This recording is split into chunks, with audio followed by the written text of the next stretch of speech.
The first-class cabin of Flight 347 hummed with a tranquil air. A sanctuary of muted conversations and the clinking of crystal against crystal. Passengers, swathed in cashmere and confidence, were cocooned in their private bubbles, some engrossed in business documents, others lost in the glow of their devices, and a few thumbing through glossy in-flight magazines. Outside, the sky was an unbroken canvas of deep azure, a breathtaking vista only visible to those willing to pay for the privilege. It was, by all accounts, a perfectly ordinary evening on a transatlantic flight, a testament to the seamless choreography of modern travel. Yet, hidden beneath the veneer of luxury, a subtle shift in energy was brewing, a quiet storm gathering momentum. It was the kind of tension you could almost taste, a premonition that something was about to disrupt the carefully orchestrated calm. For Amelia Reynolds, a young, ambitious flight attendant, this was just another routine flight, another opportunity to prove herself. She moved through the aisle with practiced grace, her smile polished, her eyes sharp, always scanning for the slightest imperfection, the tiniest deviation from protocol. She was a stickler for rules, a firm believer in order and efficiency, and she took pride in her ability to maintain the high standards expected of her in the first-class cabin. Perhaps a bit too ambitious, some of her colleagues whispered, but Amelia was determined to climb the ranks, to prove that she was more than just a pretty face in a uniform. When she spotted the elderly gentleman in seat 1A, a flicker of unease ran through her. He was dressed simply, a worn baseball cap pulled low over his brow, his hands resting calmly in his lap. He looked out of place, an anomaly in this sea of designer labels and perfectly coiffed hair. He didn't fit the profile of a first-class passenger, and Amelia's mind, ever vigilant, immediately flagged him as a potential problem. As she approached him, a strange feeling ran down her spine. This flight would not be as smooth as she had anticipated. Something was off, and she knew, with a growing certainty, that this encounter would be anything but routine. This was more than a simple passenger check. This was a collision course. The calm before the storm. Little did she know, the decision she was about to make would not only change her career forever, but become an event talked about across the entire world. Amelia's approach was measured, her smile unwavering. She stopped beside seat 1A, her gaze fixed on the elderly man. "Excuse me, sir," she began, her voice polite but firm. "May I see your boarding pass, please?" The man looked up slowly. His eyes, though aged, holding a sharp intelligence. He didn't seem startled or flustered, just patient, as if he had been expecting this. He reached into his pocket with a deliberate movement, retrieved his boarding pass, and held it out to Amelia. "Of course, young lady," he said, his voice low and gravelly. "Here you are." Amelia took the pass, glanced at it quickly, and her initial unease deepened. The name on the pass read, C. Eastwood, and the seat assignment clearly indicated 1A. First class, but something still felt off. She didn't recognize the name, and the man's attire still clashed with the opulent surroundings. "Sir," she said, her voice laced with doubt, "there seems to be a mistake. This seat is reserved for a first-class passenger. Are you sure this is your ticket?" Eastwood's expression remained unchanged, a mask of quiet observation. "Quite sure," he replied, his eyes meeting hers with a steady gaze. "I believe you should check again." Amelia's doubts grew. "There is clearly an error. It seems like there's a discrepancy with the booking. You appear to be in the wrong seat," Amelia stated, her tone increasing in confidence and condescension. "There's nothing to check, sir. Respectfully, I must ask you to move to the economy section." Eastwood's lips barely moved, his eyes flashing with an indiscernible emotion. "I think it's you who needs to check. Perhaps you are judging a book by its cover?" The cabin air thickened with tension. All the sounds of luxury, the tinkling glasses, the turning of magazine pages, ceased. All eyes in first class were now fixed on the unfolding drama. A hushed, almost expectant silence settling in. Amelia, however, was too focused on her own sense of duty to notice the subtle shift in the cabin's atmosphere. "Sir, I must insist. I need to ask you to move to the economy section immediately." The scene had suddenly taken a turn into the absurd. One could hear a pin drop in the silence. It was in this moment that the stage was set, and the players were ready. But what was it that nobody could predict? The silence stretched, taut and expectant. Eastwood remained seated, his gaze unwavering, holding the ticket in his outstretched hand. The scene felt frozen. A tableau of power and defiance played out in the confined space of the first-class cabin. Then, a ripple of recognition spread through the cabin. A businessman in a tailored suit leaned towards his wife, whispering intently, "Do you see who that is? That's Clint Eastwood." His wife gasped, her eyes widening in disbelief. "No way. You're kidding me." The murmur spread like wildfire. Whispers carried on the air, fueled by disbelief and excitement. "Clint Eastwood? Here? No way. I think it is. Look at the eyes. The hat. It's definitely him. Oh my God. This is insane." The whispers reached Amelia, but she dismissed them as mere speculation. She was convinced she was in the right, that the elderly man was somehow trying to pull a fast one. She was too consumed by her own sense of righteousness to recognize the iconic face, the unmistakable presence of a Hollywood legend. Ignoring the growing buzz around her, she pressed on. "Sir, I'm afraid I must insist. Unless you can provide further proof of your first-class ticket, I'm going to have to ask you to move to the economy section." At that moment, a few passengers, sensing the escalating drama, discreetly pulled out their phones and began recording. They knew they were witnessing something extraordinary. A clash between a young, overzealous flight attendant and a Hollywood icon, playing out in real time. The tension was now palpable, a live wire humming with anticipation. What had started as a minor inconvenience was rapidly spiraling into a full-blown spectacle. A social media storm waiting to erupt. Seeing that the situation was rapidly escalating, and Amelia wasn't backing down, a more experienced flight attendant discreetly signaled to the flight supervisor.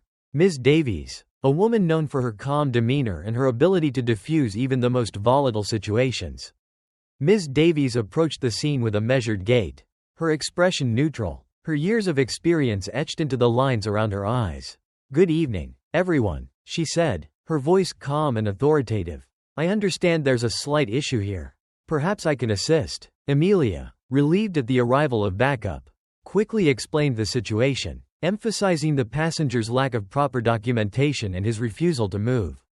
"Ma'am," Amelia said, her voice tinged with frustration, "this gentleman claims to have a first-class ticket, but I suspect there's been a mistake. He's not dressed appropriately, and he's refusing to cooperate." Ms. Davies turned her attention to Eastwood, her gaze respectful. "Sir," she said gently, "would you mind showing me your ticket, please, just to ensure everything is in order?" Eastwood, with the same quiet patience, handed over his boarding pass. Ms. Davies examined it carefully, her eyes scanning the details. She then pulled out her tablet, accessed the passenger manifest, and compared the information. Her expression remained impassive, but a slight flicker of surprise crossed her face. "I see," she said, her voice carefully controlled. "According to our records, Mr. Eastwood is indeed assigned to seat 1A, first class." Amelia stared at her supervisor, her face flushed with disbelief. But that can't be right." Ms. Davies turned to Amelia, her eyes conveying a silent warning. "Amelia," she said, her voice low and firm, "Mr. Eastwood is in his correct seat. There seems to have been a misunderstanding." The tension in the cabin eased slightly, a collective sigh of relief rippling through the passengers. But Amelia, fueled by a mixture of embarrassment and stubbornness, refused to back down. She felt cornered, her authority challenged, and she was determined to regain control, even if it meant defying her supervisor. "But ma'am," she insisted, her voice rising in pitch, "I still believe there's something not right about this. He's causing a disturbance, and I don't feel comfortable with him in the first-class cabin." The word disturbance hung in the air, a loaded term that instantly escalated the situation. It was a term often associated with unruly passengers, security threats, and potential emergencies. For Amelia to use it in reference to Eastwood, a man who had been nothing but calm and composed, was a clear overstep, a blatant attempt to justify her own prejudice. A collective gasp went through the cabin. The passengers, who had initially been amused by the unfolding drama, now looked on with a mixture of disbelief and outrage. A woman in a navy blue pantsuit, sitting across the aisle, shook her head in disgust. "Unbelievable," she muttered. "This is getting out of hand." Another passenger, a middle-aged man with a receding hairline, leaned forward, his face flushed with anger. "Ma'am," he said, addressing Amelia, You're the one causing a disturbance. He hasn't done anything wrong.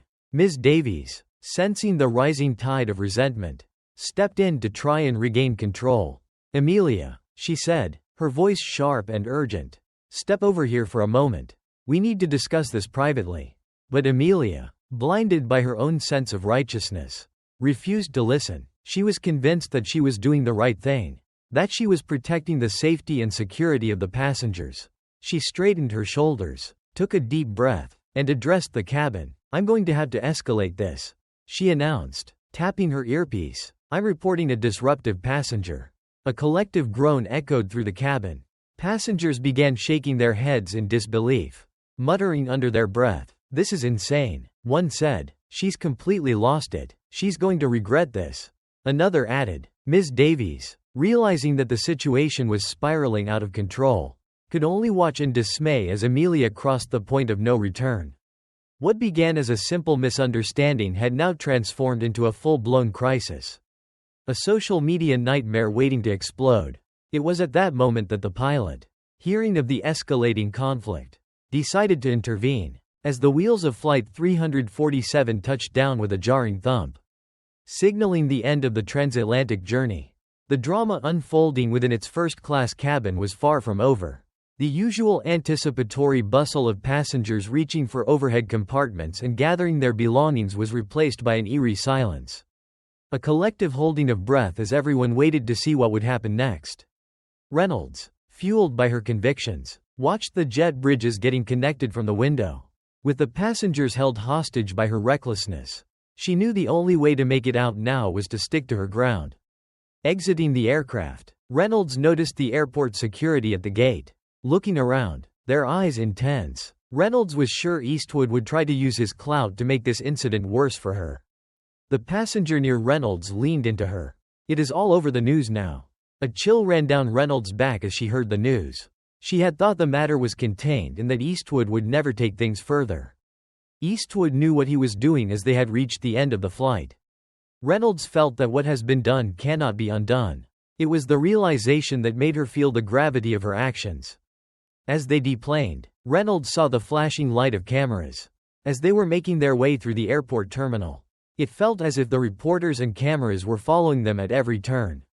Every angle, every expression, was captured and analyzed. Reynolds noticed that the cameras never followed Eastwood or the people in first class, instead they were fixated on her. As the crowd passed through the terminal, Reynolds noticed some of the camera people snickering as she walked by. She wondered if it was her actions that deserved this sort of treatment or if it was the fault of Eastwood and the other first-class passengers. Back in her small apartment, Amelia Reynolds was facing a storm. But this time, it wasn't of her own making. The glare of her laptop screen illuminated the chaotic mess of headlines and social media posts that had consumed her life. Flight attendant versus Eastwood. Who's in the right? Airline employee humiliates Hollywood icon. The comments were brutal, tearing her apart piece by piece, dissecting her motives and questioning her character. She's just jealous because she'll never be rich or famous. Hope she gets fired. She doesn't deserve that uniform. What a disgrace to the airline industry. The weight of the internet's judgment pressed down on her, suffocating her. Every notification, every tweet, every message was a fresh stab wound, a constant reminder of her monumental mistake. Amelia closed her laptop, but the darkness offered no escape. The images, the words, the voices still swirled in her head. A cacophony of condemnation. She tried to reason with herself, to justify her actions, but the logic felt hollow, drowned out by the deafening roar of public opinion. I was just doing my job, she whispered, her voice trembling. I was trying to protect the passengers. But the justification rang false even to her own ears. She knew she had let her own biases, her own prejudices, cloud her judgment. She had made a snap decision based on appearances. And now she was paying the price. Her phone buzzed incessantly, a relentless barrage of messages, both supportive and hateful. Her friends tried to offer words of encouragement, but their words felt hollow, their platitudes inadequate in the face of the overwhelming negativity. Her family called, their voices tight with concern, their words of support tinged with disappointment. She wanted to disappear, to crawl into a hole and never come out. She wanted to rewind time, to undo her mistake. to erase the past few hours from existence. But there was no going back. The damage was done. Her life, her career, her reputation, all lay in ruins. Victims of a single, fateful decision. The darkness of her apartment mirrored the darkness in her soul. She had lost everything, and she saw no way out. In the suffocating silence of her darkened apartment, Amelia found herself wrestling with a profound sense of isolation and regret. The flashing lights of the news vans outside her building served as a constant, unwelcome reminder of the public spectacle she had unwillingly become. The digital world had rendered her every misstep into a trending topic. A cautionary tale amplified a million times over. She wandered through her living space like a ghost, unable to focus on anything, haunted by the relentless replay of the events on the plane. The weight of her actions bore down on her with crushing force. "I was so arrogant," she whispered to herself, her voice barely audible above the hum of the refrigerator. "I let my own prejudices blind me. How could I have been so wrong?"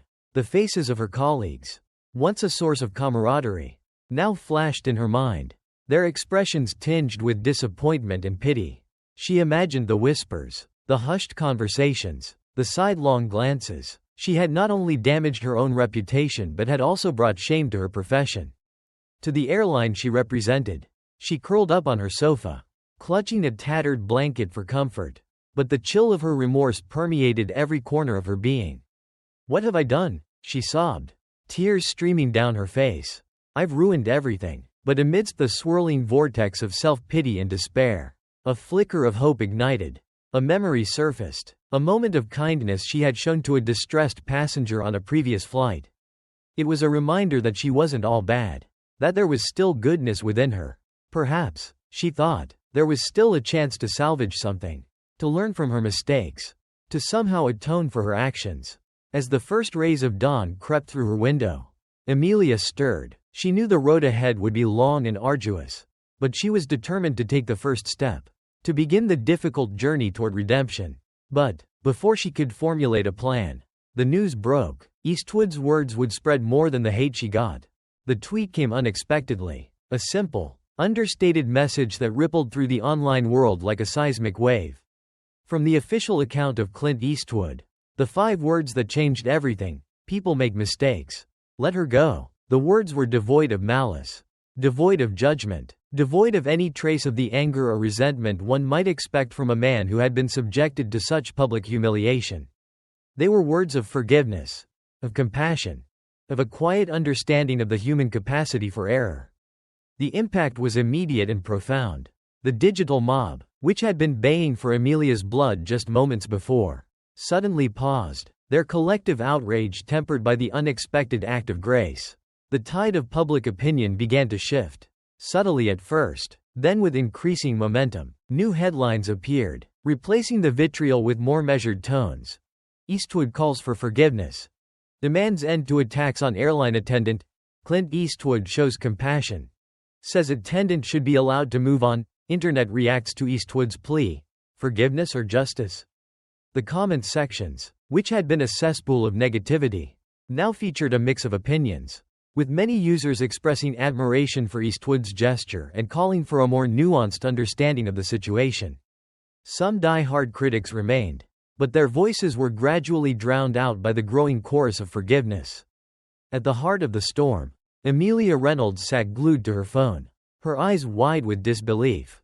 She reread the tweet countless times, each reading bringing a fresh wave of emotion.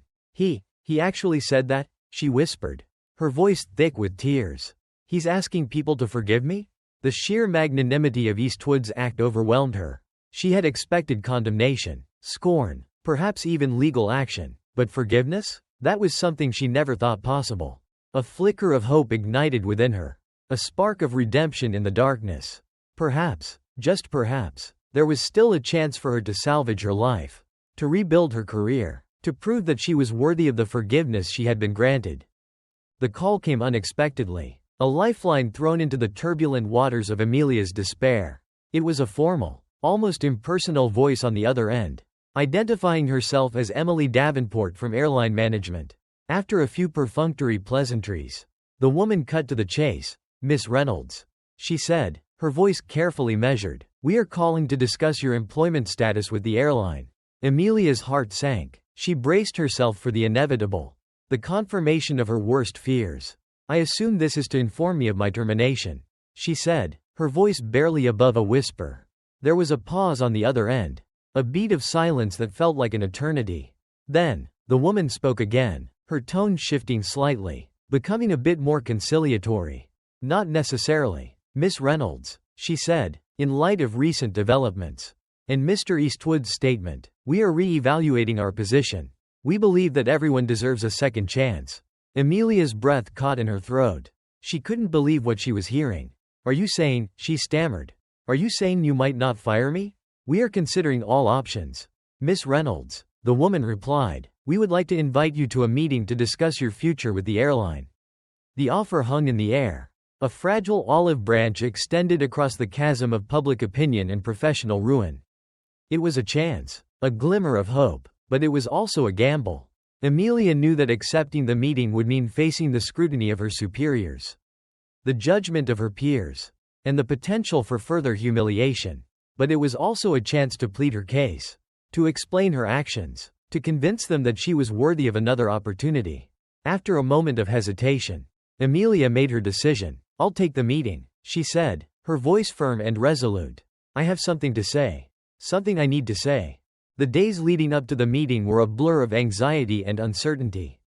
Amelia found herself caught in a whirlwind of conflicting emotions, torn between hope and fear, optimism and dread. She spent hours rehearsing what she would say, crafting the perfect apology, trying to explain her actions without excusing them. She researched the airline's policies, reviewed her training manuals, and consulted with friends and former colleagues, seeking advice and support, but nothing seemed to ease her anxiety. She knew that her future rested on this meeting, that a single wrong word could seal her fate. The public's opinion, while shifting in her favor, remained divided. Some hailed her as a victim of circumstance, a scapegoat for a larger societal problem. Others condemned her as a bigot, a symbol of prejudice and intolerance. She tried to ignore the noise, to focus on the task at hand, but the weight of public scrutiny was suffocating. As the day of the meeting approached, Amelia found herself drawn to the one person who had the power to change her life, Clint Eastwood. She knew it was a long shot, a desperate attempt to seek guidance from the man she had wronged. But she felt compelled to reach out, to apologize in person, and to ask for his advice. She tracked down his contact information through a mutual acquaintance and sent him a heartfelt email, pouring out her remorse and explaining her situation. She didn't expect a response. She knew he was a busy man, a Hollywood legend with more important things to worry about than the plight of a disgraced flight attendant. But to her surprise, she received a reply within hours. It was a short, simple message, but it filled her with hope. "Come see me." It read, "We need to talk." The drive to Eastwood's ranch was long and contemplative, a journey away from the clamor of the city and into the heart of the California countryside. As Amelia neared her destination, she was struck by the tranquility of the landscape, the rolling hills, the sprawling fields, the sense of peace that permeated the air. The ranch itself was unassuming, a collection of rustic buildings that blended seamlessly with the natural environment. It was a far cry from the glitz and glamour of Hollywood, a testament to Eastwood's grounded personality. When Amelia arrived, she was greeted by a ranch hand who led her to a secluded patio overlooking a breathtaking vista. Eastwood was waiting for her, sitting in a rocking chair, his gaze fixed on the horizon. He stood as she approached, his eyes, though aged, still possessing that piercing intensity that had captivated audiences for decades. "Miss Reynolds," he said, his voice low and gravelly. "Thank you for coming." Amelia stammered out an apology, her words tumbling over each other in a rush of emotion. "Mr. Eastwood, I am so sorry for what happened on the plane. I was wrong, I was arrogant, and I let my prejudices get the better of me. I ruined my career, and I brought shame to your name. I don't know what to do." Eastwood listened patiently, his expression impassive. When she finished, he sat in silence for a moment, his eyes still fixed on the horizon. Then, he turned to her, his gaze unwavering. "You made a mistake," he said. "We all make mistakes. The important thing is that you learn from it. Don't let it define you." Amelia's eyes welled up with tears.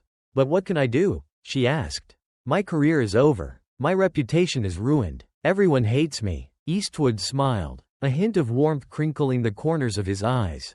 That's not true, he said. There are people who hate you. But there are also people who believe in you. People who are willing to give you a second chance. The airline is offering you that chance. Take it. Prove them wrong. Prove to yourself that you are better than this. He paused, his gaze becoming more intense. But don't do it for them. He added, do it for yourself. Do it because you want to be a better person. Do it because you want to make a difference in the world. He stood up, walked to the edge of the patio, and gestured towards the vast landscape. The world is full of opportunities. Miss Reynolds, he said, don't let this one mistake hold you back. Learn from it, grow from it, and move on. And remember, he added, turning back to face her, the greatest revenge is success. With those words, Eastwood offered Amelia not just forgiveness, but a path forward. It was a call to action. A challenge to rise above her circumstances and create a new chapter in her life.